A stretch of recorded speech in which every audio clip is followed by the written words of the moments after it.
Praise God. Manatili na po tayong nakatayo at babasahin natin ang salita ng Diyos. Could you turn with me in the book of Hebrews, chapter 6, starting from verse 9 to 20. So kung meron po kayong physical na Bible, we encourage you to bring your physical Bible. Kung wala naman, you can use your digital Bible. At meron din tayong verses dyan sa screen. Okay? Verse 9. Though we speak in this way, yet in your case, beloved, we feel sure of better things, things that belong to salvation. For God is not unjust so as to overlook your work and the love that you have shown for His name in serving the saints as you still do. And we desire each one of you to show the same earnestness, to have the full assurance of hope until the end. Verse 12, so that you may not be sluggish, but imitators of those who through faith and patience inherit the promises. For when God made a promise to Abraham, since he had no one greater by whom to swear, he swore by himself, saying, surely I will bless you and multiply you. And thus Abraham, having patiently waited, obtained the promise. For people swear by something greater than themselves, and in all their disputes, an oath is final for confirmation. So when God desired to show more convincingly to the heirs of the promise the unchangeable character of His purpose, He guaranteed it with an oath, so that by two unchangeable things in which it is impossible for God to lie, we who have fled for refuge might have strong encouragement to hold fast to the hope set before us. We have this as a sure and steadfast anchor of the soul, a hope that enters into the inner place behind the curtain, where Jesus was gone as a forerunner on our behalf, having become a high priest forever after the order of Melchizedek. Praise the Lord for these holy words. Lord, we praise you. Thank you for your word, God. And we ask, Holy Spirit, that you would enlighten us, even as we interact with your word, Lord, that it will give birth to a transformed life, that we will have a revelation, a greater revelation of who you are in our lives. Salamat, Panginoon. We honor you. We bless your name. In Jesus' name we pray. Amen. Maaari na po tayong umupo. Okay, good afternoon everyone. Welcome to 2 p.m. service. Ganito pala yung feeling, no? Nakakapaniba. I am Roy. I'm sure, kilala niyo na rin po ako. And I'm so privileged and honored to preach the word for all of us today. Wow, ang dami natin. No? Sige, go ahead. Sa mga may bakanting upuan sa tabi, just raise your hand so that we could help our ushers to usher our brothers and sisters na uupo pa lamang. Okay. So we are continuing our series, Jesus Greater Than. Okay? For those who just came here for the first time, bisita ka lang dito, we wanna let you know na pinag-aaralan po natin ang libro ng Hebrews. Okay? At ang Hebrews po ay, it's a letter. Okay? Marami nagsasabi na ang nagsulat daw ng Hebrews ay si Apostle Paul, but the Bible is not explicit or hindi siya clear kung sino talaga ang writer nito, kundi they only base it on the literary structure ng Hebrews kasi meron siyang similarities sa mga epistles ni Paul. Nonetheless, ang writer na to, his goal is to encourage. Say encourage. Yan. To encourage, admonish, to uplift yung mga Jewish Christians, ng mga believers.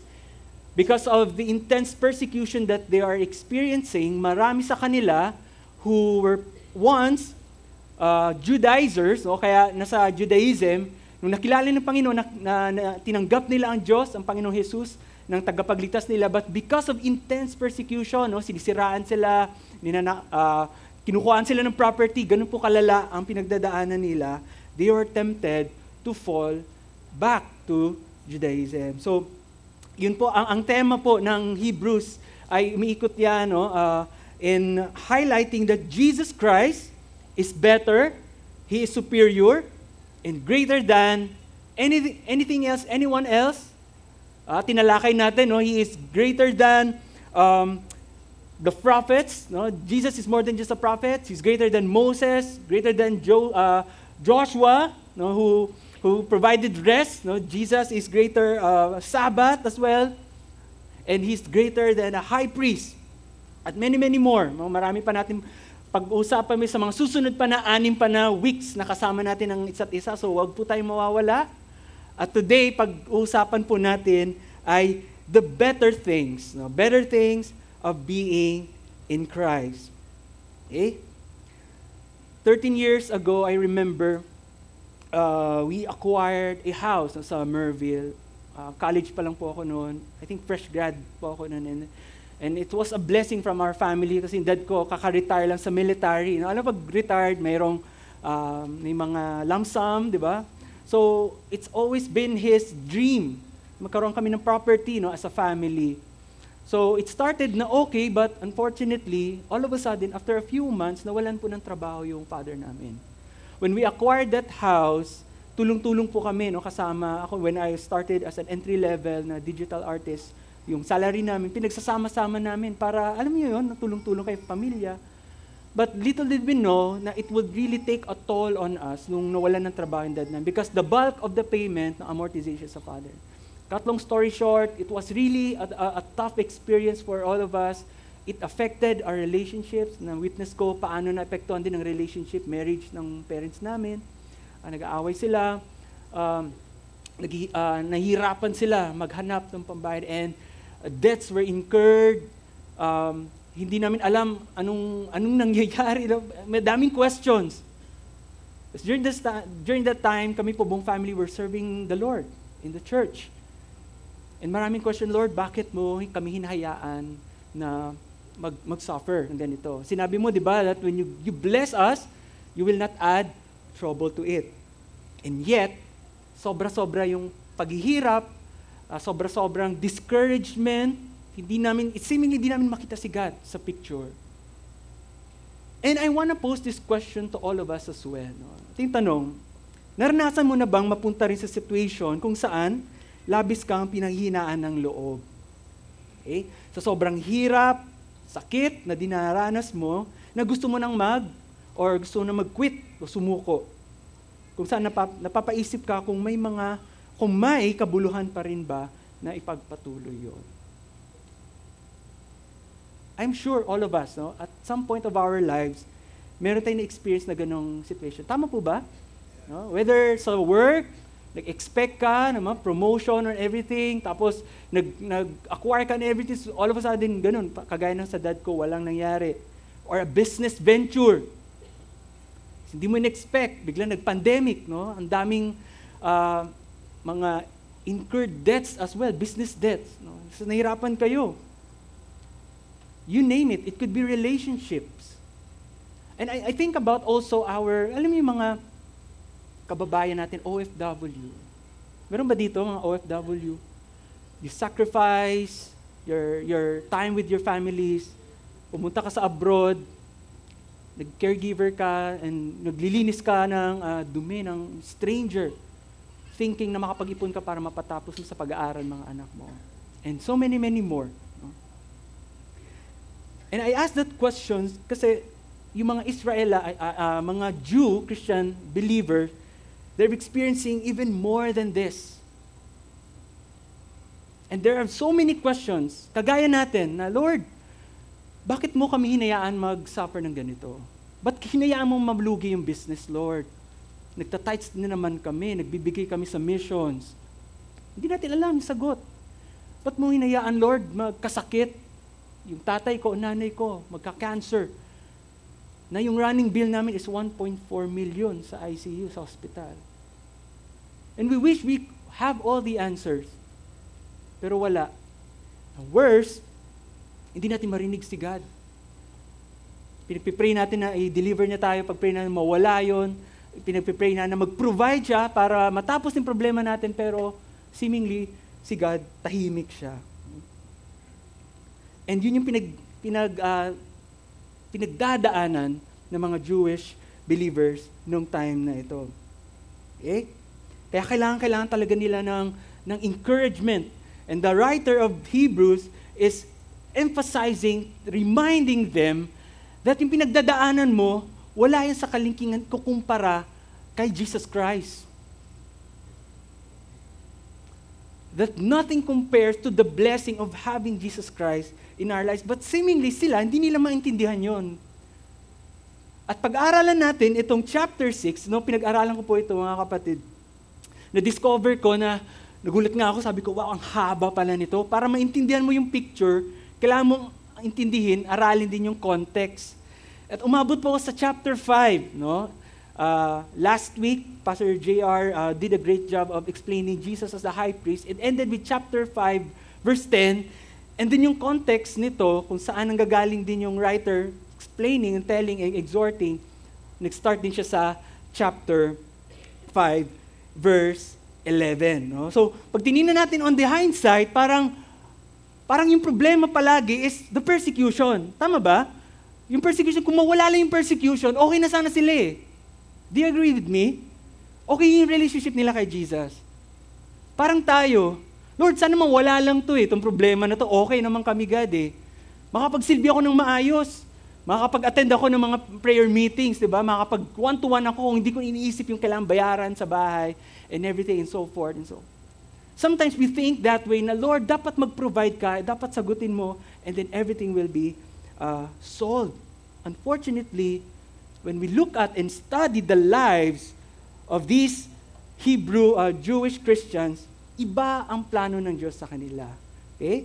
So I unpack this, and I started we're going to start from chapter 5, verse 11, and we're going to examine the scriptures hanggang sa binasa po natin kanina, Hebrews chapter 6, verse 10, at dinivide ko ito into sections, starting from the problem, which is spiritual stagnation, dadaan natin yung the call to press on to maturity, the warnings, the falling away, and the encouragement that they receive, no, about the better things. And that, yan po yung pag-uusapan natin ngayon. And the assurance that God's unchanging promise.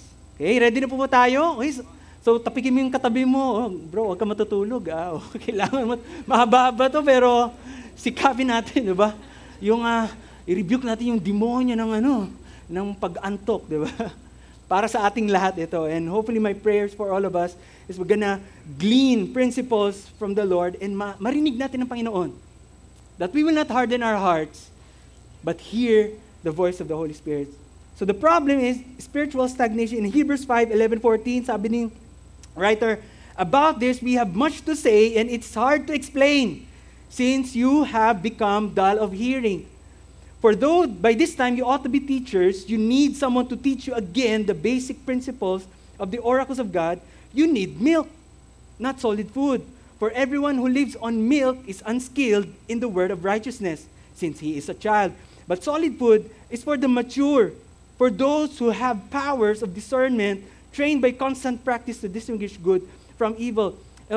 Ibig sabihin, basically, the author is explaining, alam niyo, ang dami kong kailangan i-explain, in-explain ko pa lang about Jesus high priest, then all of a sudden, na-realize ko, sabi niya, nag-pause siya bigla, and I think I need to address one problem na nadi-discern niya.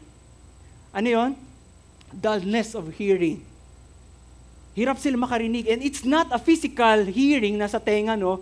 But it has something to do with the heart. At pag napag-aralan natin yung chapter 3, in-emphasize doon yung sinabi na when you hear the Holy Spirit, do not harden your heart. Interestingly enough, it's not about hardening your mind or whatsoever, because what they have, si Jesus Christ it's more than just an afterthought or a wisdom or whatsoever. It's a person. They're having a relationship. So it's a relationship. It's a heart. Okay? Yung problema, sabi niya, kaya kayo nagkakaproblema because mga immature kayo. To paraphrase that, na sabi niya, hanggang dapat teacher na kayo eh. In our context, ganito yan eh. Ilang taon ka na, Brad? 3 years? Alam mo, dapat nag-1-to-1 ka na eh. May hulma na yung upuan. Wala palang foam yun. No? Yung ano mo eh, sa kakaupo every Sunday. But you've been a Christian for so long, why is that hanggang ngayon, Sunday Christian ka ba din? Sunday in, Sunday out. and you're still afraid to preach the gospel, and somehow, mapapatanong ka, talaga ba na-experience mo si Jesus Christ? Kasi we cannot help if we experience Jesus Christ in all authenticity, you cannot help but ikwento mo siya eh. Are we here? Sana hindi lang tayo nandito kasi nag-enjoy tayo, may aircon, maganda. Tapos pag may nagtanong, saan ka nagsisimba? Victory. Oh, victory. Di ba? Parang mga mayayaman daw dyan. Parang ano lang, isang jologs din, di ba? Mukha lang, mayaman. Sana hindi ganun eh. Yung affiliation, kasi ang cool mo pag part ng victory. Dapat sana marinig nila, no, nothing to do with victory. We are followers of Jesus Christ. We're here to disciple. That's what we're trained in victory. Pag sinesend off tayo, yun yung grain of thought palagi. Paglabas ko dyan, sino makakasala mo ako? Driver ba yan? I'm gonna preach the word. Kung natutunan ko nung Sunday, I'm gonna share that.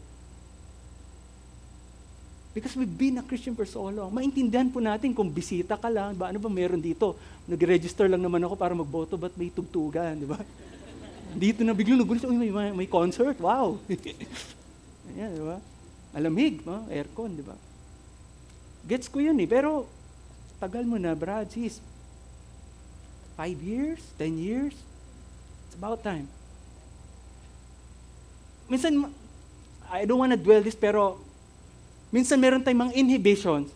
Hindi kasi ako masalita eh. Parang ayoko yung idea na may nakakaalam sa sikreto ko. Ayoko mag-confess. Parang nakakaliit ng pagkatao. Really? Si Jesus napahiya sa cross para sa iyo. Binigay niya lahat. Kasi ikaw, you wanna preserve something? Kasi yung issue ko, Brad, grabe eh. Wala naman ditong malaking kasalanan, mababa. Ang point is, are you happy? Are you glad? Are you joyful? Nalaman mo na may Diyos na nagsiligtas sa iyo, di ba? I just wanna bring that down to all of us. Kasi ang complaint ng writer sa kanila, mga spiritual babies pa rin kayo. Alam mo yung mga babies, di ba? Yung mga baby, may baby kami nung asawa ko magto 2 years old. Ang cute-cute niya, pero minsan nakakainis din. Pero tolerable. Baby yan eh. Away pa nga kami. Baby si Riley. Pero hindi, kailangan ko disiplinahin yan eh. Hindi niya maintindihan eh. Yan, di ba? Tapos naka-diaper, ang cute. Pero kung 15 years old ka na, naka-diaper ka pa din, hindi na cute, nakakainis na. Di ba? Parang Brad. 10 words pa din ang alam mo, di ba? Something is wrong. Now, I wanna ask you this question. If ikaw, ihalintulad mo, spiritual, life mo, status mo, maturity, age mo, anong age niyan? Baby kaya yan? Toddler? Grade 1, grade 2? Something to think about. Which leads me to my next point is the call. That's why there's a need to call these people to press on to maturity in chapter 6, verse 1 and 3. Kaya nag-start yung chapter 6 ng therefore. Yan yun. Kaya kailangan natin balikan. Saan ba siya nanggagaling? Ba't niya sinabing therefore? Let us leave, therefore, the elementary doctrine of Christ and go on to maturity, not laying again the foundation of repentance and dead works and of faith toward God.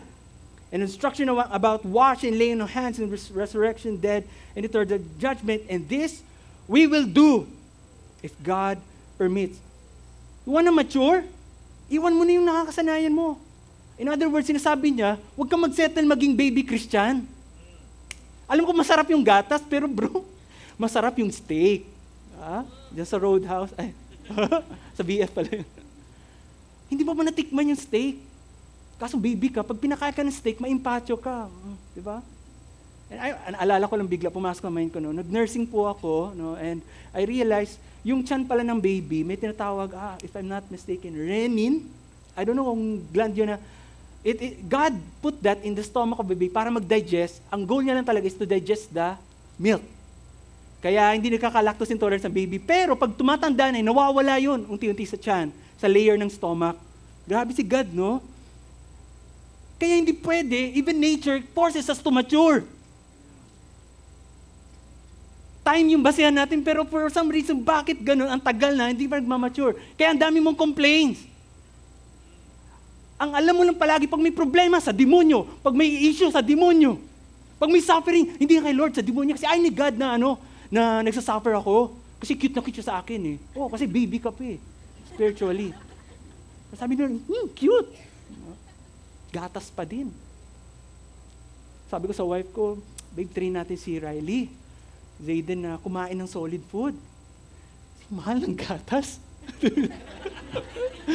Si Riley, gatas. Kanina lang, recently, isang pack ni naubos. Diba? And remember, God is a Father. He loves us so much na ayaw tayo magstay na immature. Okay? So there's this call to maturity. Ang kagandahan niyan kasi hindi tayo nagmamature na tayo lang, kasama ng isa't isa. No? Kaya ina-admonish nga ng Hebrews, same writer, that let's consider to stir up one another to love and good works. Kaya meron tayong mga trainings dito sa Victory. Our desire is for you guys to be equipped, to grow and mature. Friday, meron tayong rooted. Guys, libre lang yun. At grabe, bigatin yung teacher natin doon. Pag sa labas yun, babayad ka pa ng mga 14K fee. Wow. For free. Pastor JR, no? I'm grateful for the Lord, for Pastor J, kasi I honestly say, when kasama na kami, I grew, I mature in terms of reading, interpreting the Word. And I believe every single one has the capacity to mature. Hindi lang kami pwede mag-preach dito, guys. Ikaw din. You can have the gift of preaching only if we're willing. Only if we allow God to use us. Amen? And the pangatlo, warning. Ito na, no? Siningit bigla ito ng writer na yung warning of falling away. Ano ba ito? I wish I can go through with this. Pero sabi niya, for it is impossible in the case of those who have once been enlightened, who have tasted the heavenly gift, and have shared in the Holy Spirit, and have tasted the goodness of the Word of God and the powers of the age, and then have fallen away, to restore them again to repentance, since they are crucifying once again the Son of God to their own harm and holding up in contempt. Now, we need to understand ang structure nito, nung kinausap niya yung nung sinulat niya to sa mga readers niya, yung shift ng pronouns from let us, we, nagbigla siya nag-shift sa those. From internal, kausap niya yung mga readers niya, bigla siyang, and yung mga nasa labas. Okay? And then yung verse 9, bigla siyang bumalik ulit. And because we are, ganon. And my inference is that he is not accusing them of falling away. I hope clear yun kasi nagkakaroon ng misinterpretation po dito minsan. Kasi pag binasa po natin yung verse 9, he commended for enduring, no, yung mga Jewish. Pero bakit kailangan niya ilagay ito? Minsan naisip ko, bakit nga ba? Because there are 4 interpretation. Labas na natin lahat yan kasi hindi ko na kailangan isa-isa explain. Number 1 is about those who profess to be Christians but aren't really saved. So there's an interpretation, sinasabi, yan para yung sa mga nagkukunwari lang, di talaga Christian. Really? But if you read the passage, ang description is super Christian. Diba? It is impossible for someone who's been enlightened, ibig sabihin, enlightened, galing sa darkness, nasa light na siya. Christian to, saved to, and receive the gift of the Holy Spirit, the gift which is eternal life, gift, free gift from the Lord.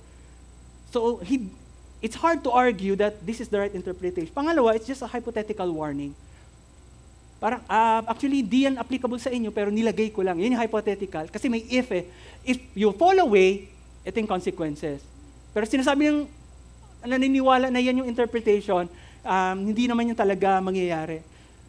But I beg to disagree because the admonition, the warning is so serious about apostasy and falling away, and yet nilagay niya doon. Parang sabi na Pastor J, na narealize ko lang, mahal magsulat yung papel, at para sayangin mo, gastusan mo yan, ba't ka maglalagay ng hypothetical truth?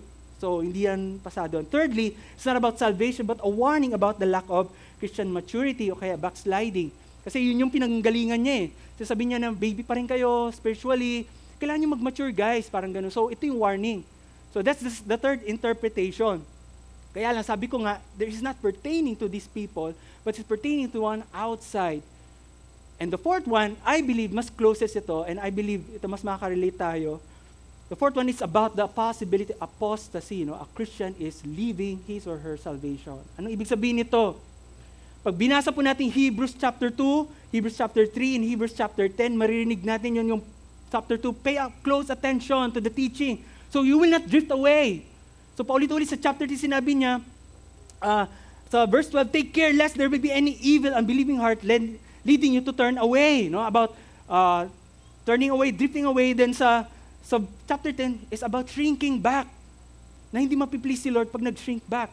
And ito, sa verse chapter 6, is about falling away. I could infer that itong falling away po, it's an intentional, deliberate rejecting Jesus Christ. Na after you receive Jesus, babalik ka pa rin doon sa dating kaugalian.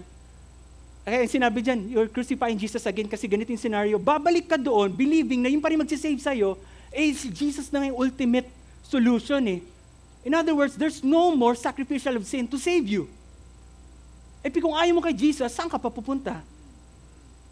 Hence, you lose your salvation. Ayaw mo pa rin kay Jesus eh. And because you're declaring and rejecting, in effect, parang sinasabi mo, Lord, yung ginawa mo sa cross, walang say yun, walang value. You are demeaning, you are dishonoring the sacrifice of Jesus Christ. Hence, you are losing the salvation, intentionally. Sabi ni Lord, none can escape, none can snatch away from my love. Sabi niya, di ba? So therefore, you cannot lose your salvation. Nor powers, nor demons, no principalities could ever snatch you. But kung ikaw, ayaw mo kay Jesus, wala na magagawa si God. And He wrote this because, sabi niya, lahat tayo may potential. Sino sa Bible po yung nag-fall away? Judas. And let me clarify, falling away and falling to sin is two different things. From time to time, we fall to sin. Tama? Kagandahan lang, then we repent, and instantly we mababalik tayo kay Jesus. But falling away is a serious offense. Why? Kagaya ni Demas. He was commended by Paul and eventually nag-fall away siya. Sabi ni Paul, and our brother Demas, left the faith. Wala tayo doon. Grace na lang ni Lord kung ipapabalik. Kasi sabi, it's impossible. Natikman mo na eh. You've tasted the glory, the gift of the Holy Spirit, and it's impossible to bring back. Because you're crucifying Jesus Christ again. Are we here? And then he goes on to the metaphor in chapter 6, verses 7 to 8. For the land that has drunk the rain that often falls on it and produces a crop useful for those whose sake it is cultivated, receives a blessing from God. But if it bears thorns and thistles, it is worthless and near to being cursed, and its end is to be burned. So much close yon. Kasi, parang sinasabi dito ng writer, the grace of God is available for everyone. Parang rain, di ba? Lahat naman ng lupa nababasa ng rain. But, if the soil receives it, kunwari tayo, yung heart natin, we received with wholeheartedly yung rain, the grace of God, and we respond to it properly, it produces a fruitful life.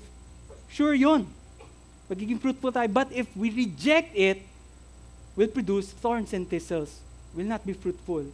And it's only good to throw away and burn. It's echoing what Jesus stated in John chapter 15. Ba? Sabi ni Lord, I'm the vine, you're the branches, whoever abides in me and I in him, it is that bears much fruit.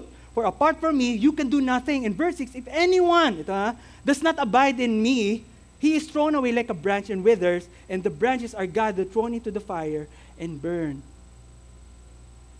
Mas okay kang itapo na lang kasi wala ka namang silbi at sunugin. It talks about Judgment Day.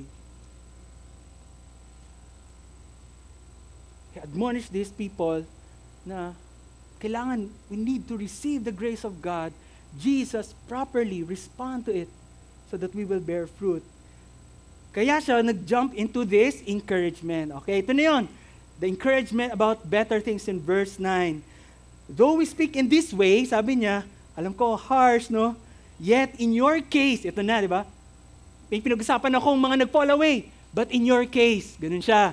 But in your case, beloved. I like that. He started with that. We feel sure of better things, things that belong to salvation, for God is not unjust, so as to overlook your work and the love that you have shown for His name in serving the saints as you still do.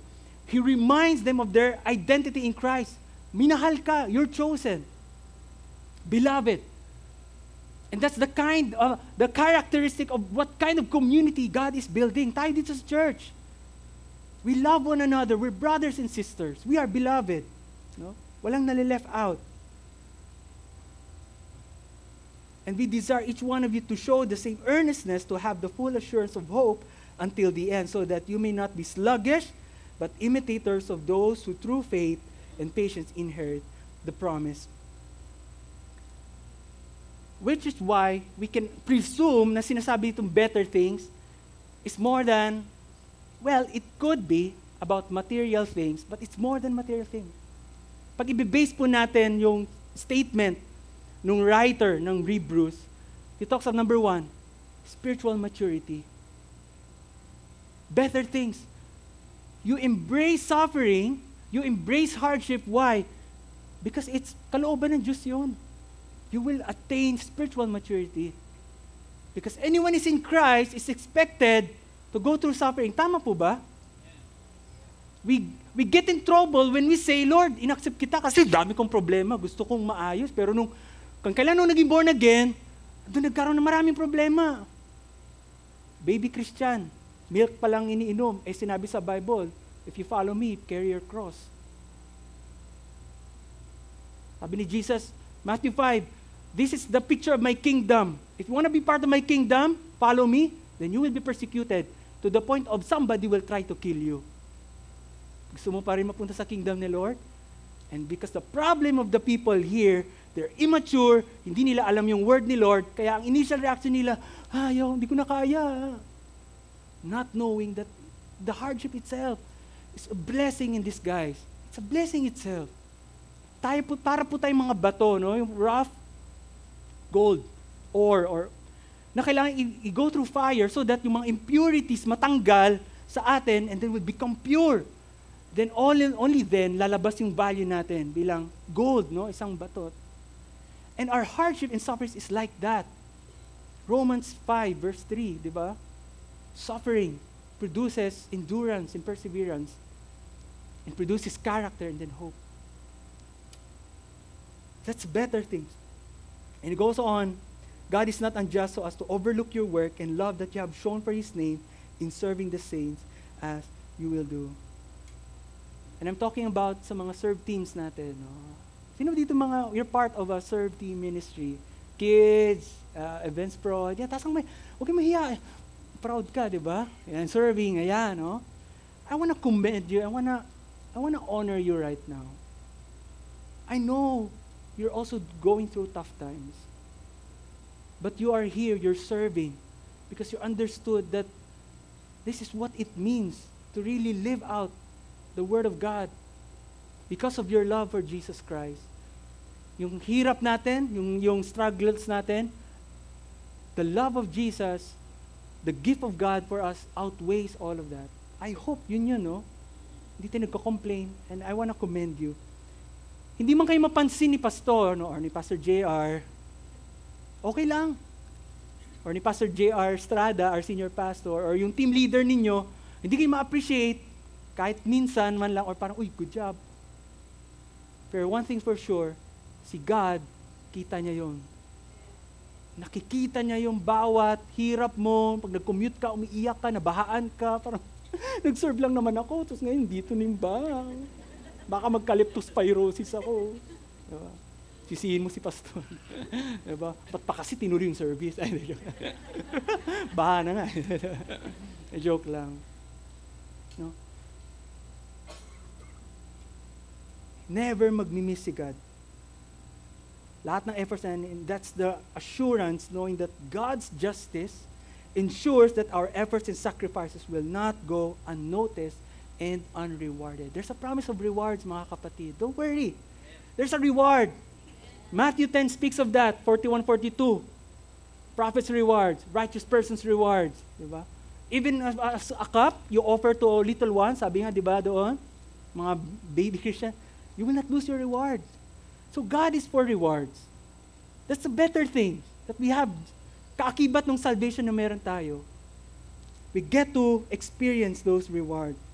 Kaya, ang encouragement niya, be diligent. Huwag tayong maging tamad. Huwag tayong magpabagal-bagal to mature. Kasi the more didili-dali tayo, the longer we reap the rewards and the experience, the blessing of maturity. Kaya bilisan natin, no? Pakasipag tayo. Okay? And the last, the assurance, ito na, no? Part of the better things is the assurance of God's unchanging promise. Verse 13 to 15, for when God made a promise to Abraham, since he had no one greater by whom to swear, he swore by himself, saying, surely I will bless you, I will multiply you, and thus Abraham, having patiently waited, obtained the promise. Patiently waited. So, he wants to encourage, God used Abraham as an example para dun sa mga Jewish Christian na nahihirapan, parang may saysay pa ba to? May patutungan pa ba itong paghihirap ko? Yung pagtitiis ko? Yes. Baka yung iniisip lang natin, yung blessed hope, yung pag namatay na ako, yun lang yung blessing. Pambira, hindi ko man lang ma-experience sa earth. Abraham na-experience niya. Yung mga pinayaman nga siya ni God eh. And he received the promise when he was 75 years old. Remember, Genesis 12. Pinag-usapan natin ito sa series na Pag-asa. No? Abraham hoped when there is no hope, against all hope. And God counted that as righteousness. Remember that? And then pagdating ng Genesis 21, dun lang dumating yung fulfillment of the promise that he will have a son, and he will make him a great nation, and from his son, he will multiply his descendant. From Genesis 12 to Genesis 21, ilang taon yun? 100 na siya nung na-receive niya. And he was 75. 25 years. Pastor, 40 na ako. 25 more. I don't know. One thing's for sure. God's timing is perfect. We can never come to a point na mas alam natin kay God. Pwede din madaliin. King Hezekiah, di ba, nagkaawa, Lord, buhayin mo pa ako 15 years. What happened? It causes the downfall of Israel. Okay na sana yun eh, na kay Lord na siya, okay na yung general. Pero God is allowing to experience na, alam mo yung flow mo, anak, it can bring you destruction sa sarili mo. Pero because I'm a God who restores, ganun kabuti yung Diyos. Kamali man tayo, kaya niya tayong i-redeem pa din. Why? Because His promise is not dependent on your good works. Alam ni God magkakamali tayo, alam ni magkakasala tayo. Abraham commit a mistake. Kailan? Genesis 16. Sabi niya, siguro nainip siya, tagal naman.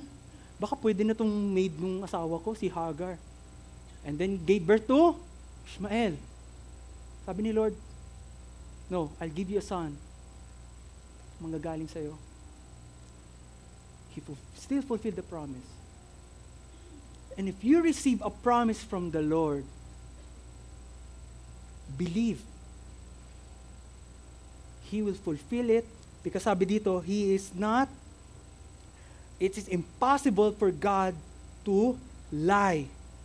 Because He is God, yung unchangeable character niya and His purpose, hindi nagbabago. In fact, He made an oath to emphasize lang na, alam mo, hindi ko na kailangan mag-oath, pero just want to let you know, through Abraham, I made an oath so that lahat tayo who believes in Jesus Christ will be recipient of the promise, His covenant with Abraham. Praise God, no?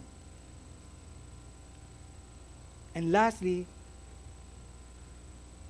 Jesus is presented as the forerunner and high priest who enters God's presence on our behalf, giving us hope as the anchor of our soul. Paano natin masisiguro na yung promise ni God kay Abraham, whatever promises we receive sa Bible, sa word niya, ay mangyayari sa atin? Paano? Through Jesus Christ. Yan yun.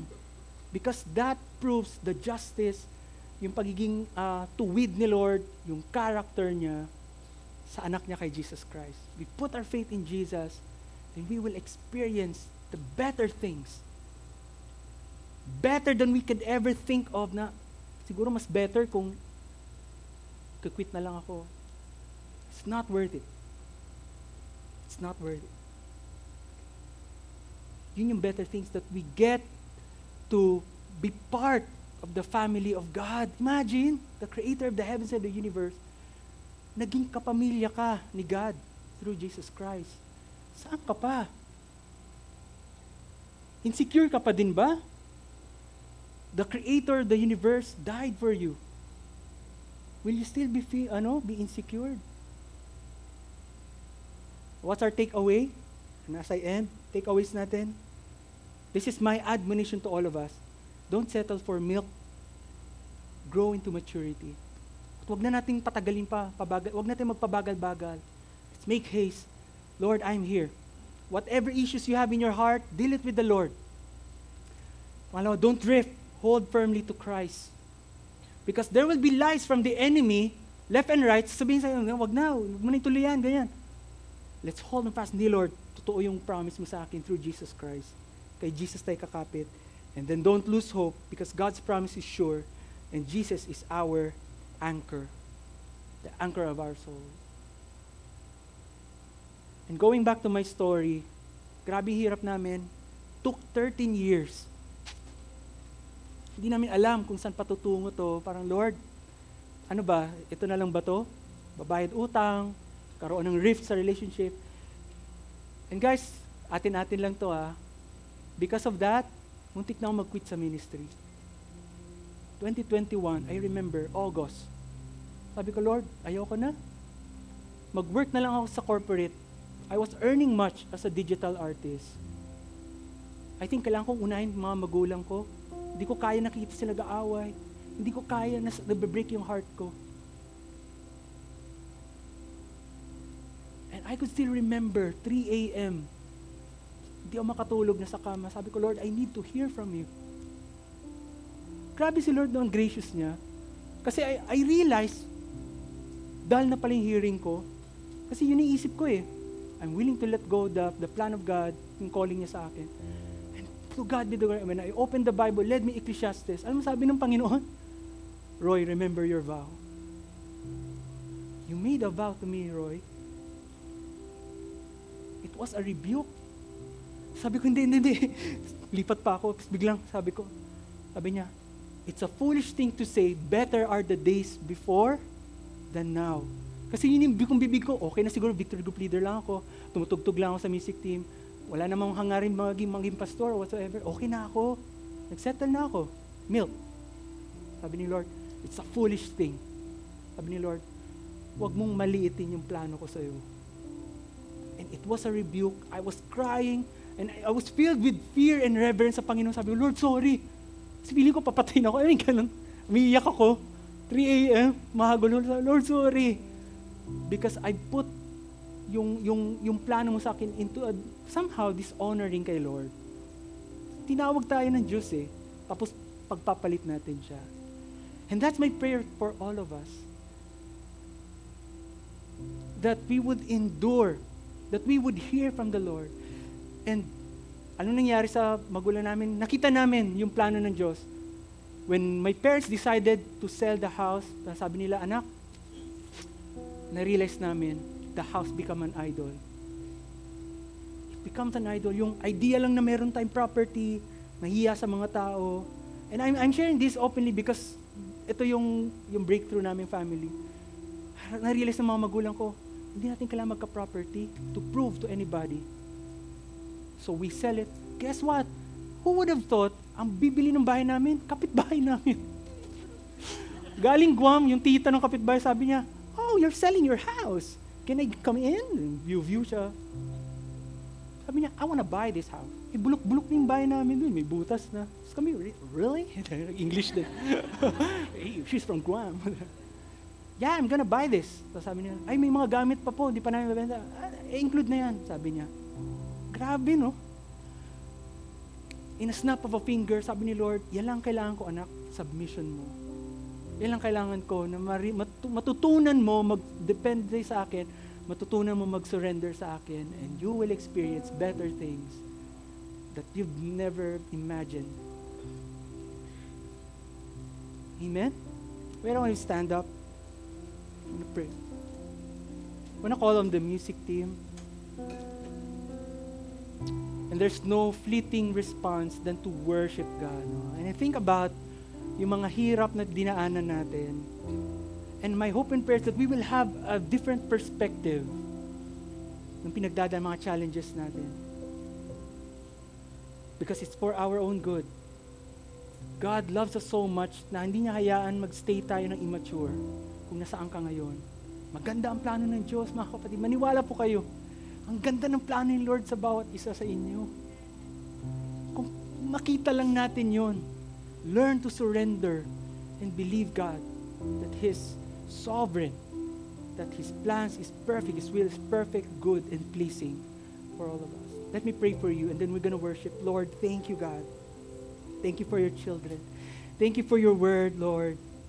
We can never, Lord, compare you to anything else. I pray, God, that you open our spiritual eyes, our spiritual ears, that we would hear you, God.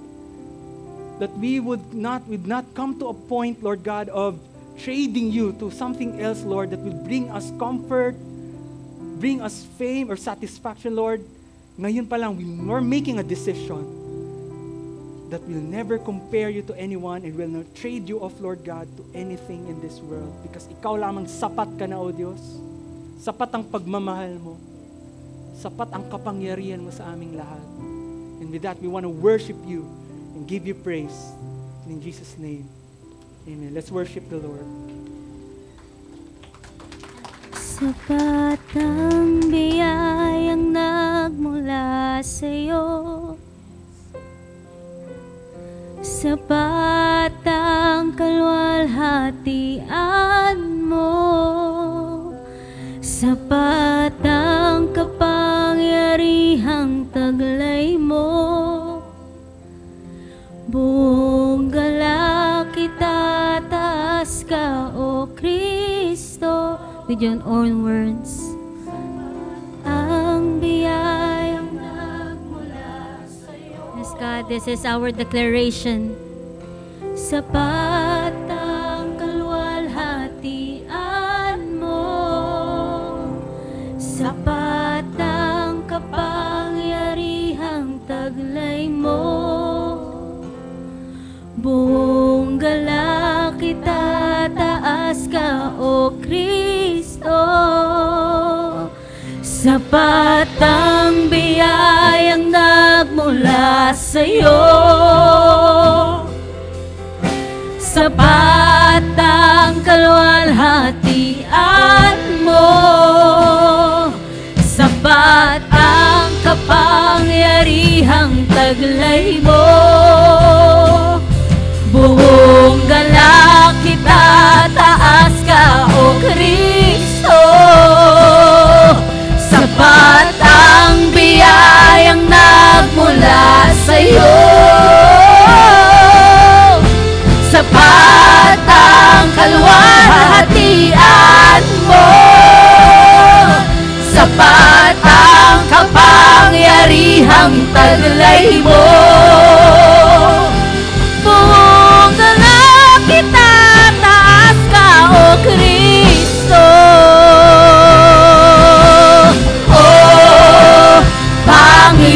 Panginoon, ang pag-ibig mo'y higit sa kayang ibigay ng mundo. Katapatan mo'y ihahayag ko upang makilala ang ngalan mo. Panginoon, ang pag-ibig mo'y higit sa kayang ibigay ng mundo. Katapatan mo'y ihahayag ko upang makilala ang ngalan mo.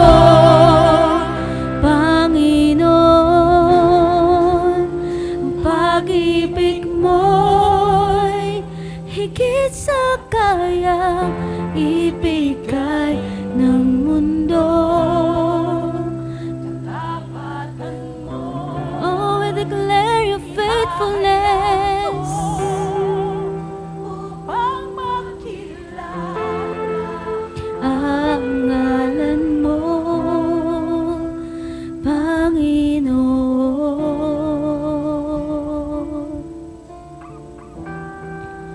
O Panginoon.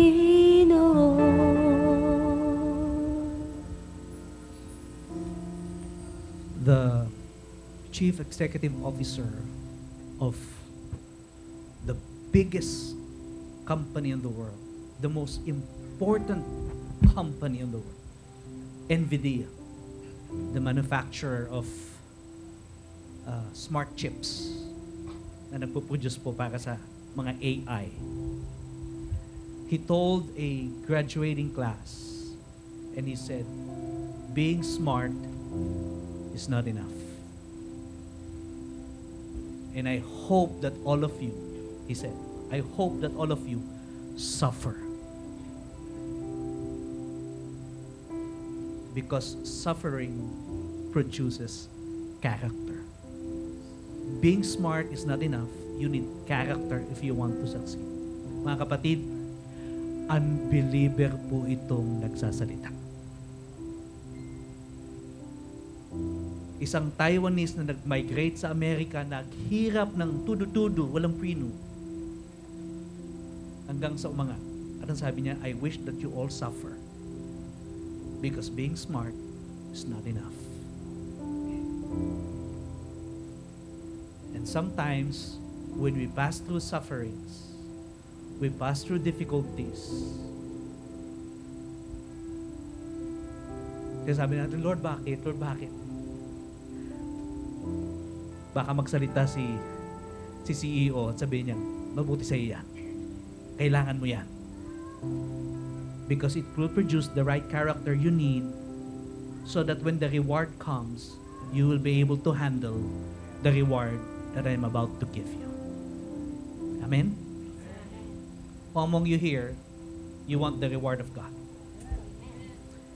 And sometimes, if it is necessary, si Lord, ang reward na ibibigay sa inyo, kung necessary, material and financial.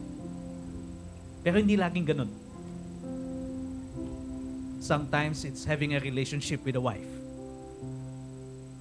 Kaya ba i-handle yun? You need character to handle that. Yung iba gusto makapag-asawa, magkaroon ng husband. Kaya mo ba talaga yun? You need character. Amen? But I want you to know, sapat ang biyaya ng Panginoon. Ayan. Lakpakan natin si Lord.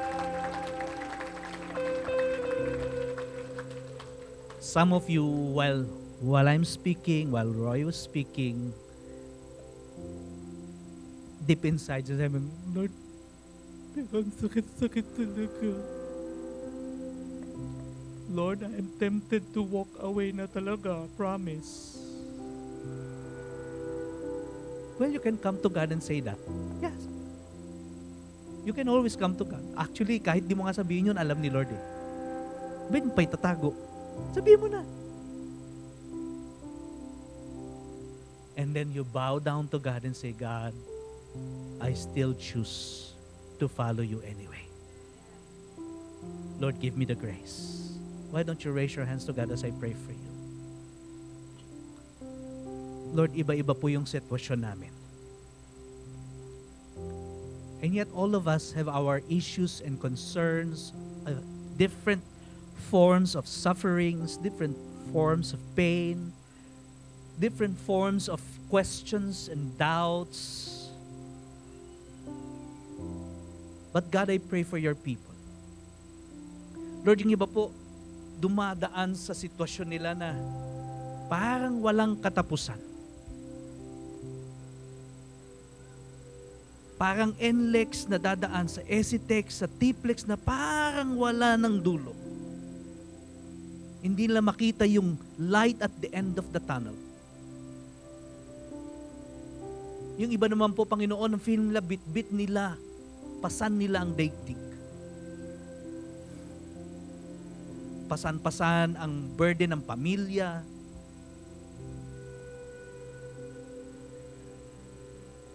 Panginoon, patunayan mo po sa amin, sa aming mga kapatid, sapat ang biyaya mo. And Lord, once we choose to walk according to your path, according to your righteousness, Lord, hindi mo po yun hahayaan na mabaliwala, gaya ng pangako mo. Because you are a rewarder of those who diligently seek you. Lord, I pray that we will always choose to follow your word, obey your ways, to follow, God, your commandments, because you said in your word, blessed is the man who walk not in the counsel of the wicked, nor stand in the way of sinners, nor sit in the seat of mockers. But his delight is in the law of the Lord, and on this law he meditates day and night. And that he is like a tree planted by the streams of waters, that brings out its fruit in season. Its leaves does not wither. Whatever he does, he prospers. Lord, we pray that we will stick on your ways, we will stick on your word, no matter what. Even when push comes to shove. Because we believe, Lord God, when the tough gets going, you, Jesus, will give us the grace. Make us tough. Thank you, Lord, for your grace. Lord, we bless you. In Jesus' name. Amen and amen. Sige po, isang malakas na palakpak sa Panginoon.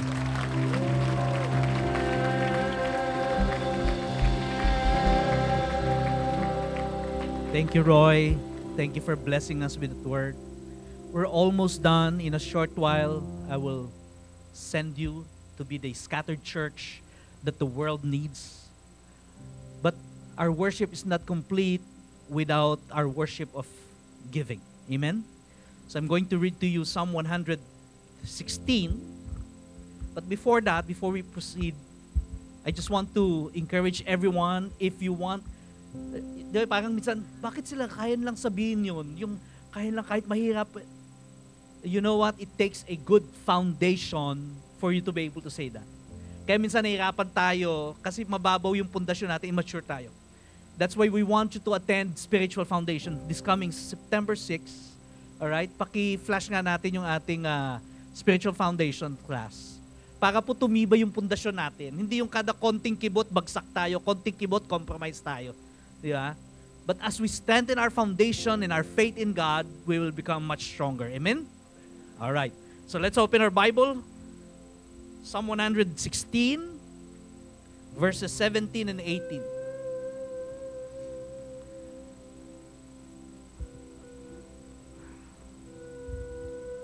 I wonder sinong may sulat nito. David ba? Okay. Walang nakalagay. But verse 17 says, I will offer to you the sacrifice of thanksgiving and call on the name of the Lord. I will pay my vows to the Lord in the presence of all his people, in the courts of the house of the Lord, in the midst of Jerusalem. Praise the Lord. You know, sometimes it's easy to give thanks to God kapag marami tayong blessing. Tama? Amen? Pag may bagong kotse, pag may bagong bahay, pag may bagong syuta ba? Pag may bagong promotion, may bagong increase. But sometimes it's hard to give thanks kapag hindi maganda yung pinagdadaanan. No wonder the author said, it's a sacrifice. Yung kahit, ang hirap-hirap, Lord, pero pasasalamatan kita. We can offer to God thanksgiving even if it seems like it's a sacrifice. Amen? And then verse 18, sabi niya, I will pay my vows to the Lord. As we give today, which I know many of you, it's part of your vow. Lord, no matter what, I'm going to give my tithes. Lord, no matter what, yung support ko sa church, bibigay ko. Lord, yung support ko sa missionaries, bibigay ko. Lord, yung support ko kay... Lord, no matter what. And then, may pressure. And yet when we choose to say, Lord, I choose to pay my vows, I want you to know, God is honored. And when God is honored, God is pleased. And when God is pleased, there's rain of blessing coming. Amen? That's just the way it is. I want you to raise your envelope with me.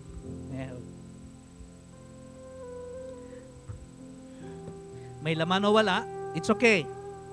Ako po ay nagbibigay online. So hindi ako naghuhulog. But just as an act of faith, lalo na kung may nakasulat na po na prayer request dyan. Okay? We encourage you to write your prayer request and your answered prayer. Medyo lakihan nyo lang po sana yung sulat. Kasi po, hindi naman po lumilinaw yung mata ko. No? Minsan hirap akong basahin. Ano ba itong sinasabi niya? Lord, ikaw nang nakakaintindi ng panalangin niya. In Jesus' name, amen. Okay? Tapos, sana ho, kung di naman mahirap, sulat niyo na rin pangalan niyo. Alright? Wala naman hong nakakabasa niyan, kundi kaming mga pastors. At the most, yung mga staff. And we pray for you. At sometimes, kung kinakailangan po namin mag-minister sa inyo extra, we call you, we locate you, we minister to you. No?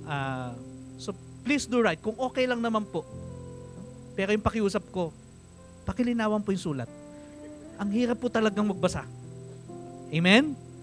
Alright. So, raise your envelope to the Lord. Lord, as we raise our envelope together with it, Lord God, we lift up to you the sacrifice of our thanksgiving.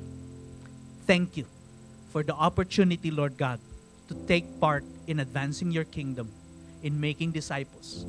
Through, Lord, the finances that your people are giving. Lord, your gospel is preached. Churches are planted. Campuses are being reached. Scholars are able to go to the school. Lord, thank you so much. Lord, I pray that as your people pay their vows to you, Lord, I pray that you will pay them back, not just tenfold, not just 30-fold, not just 60-fold, but even 100-fold. And you will prove yourself faithful to them. Father, thank you. We bless you. In Jesus' name. Amen and amen. Palakpakan po natin ang Panginoon. Now, I'm going to send you as a scattered church. Lalabas po tayo dito, bit-bit ang pagpapala ng Diyos, ang pag-ibig ng Panginoon, ang ilaw na nanggagaling sa Kanya, sa Kanyang salita. And so I want you to, when you go out there, be ready to become a blessing. Amen? Huwag po kayong mag-uunahan at higit sa lalo, huwag po kayong mag-away sa parking. But be a blessing indeed. Amen? Who among you are ready to become a blessing as a scattered church? Raise your hands as I speak blessing to you.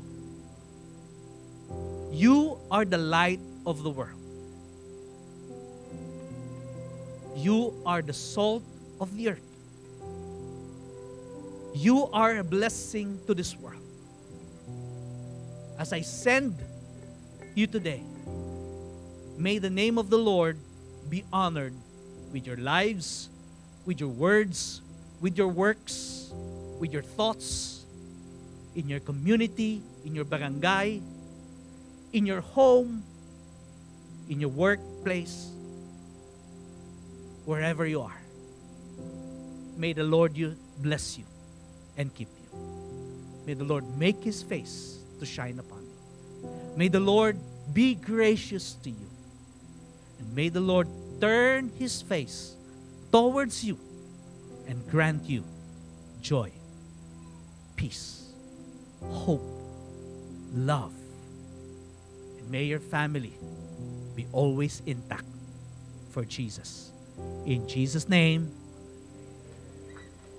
God bless you. See you next week for the continuation of our series.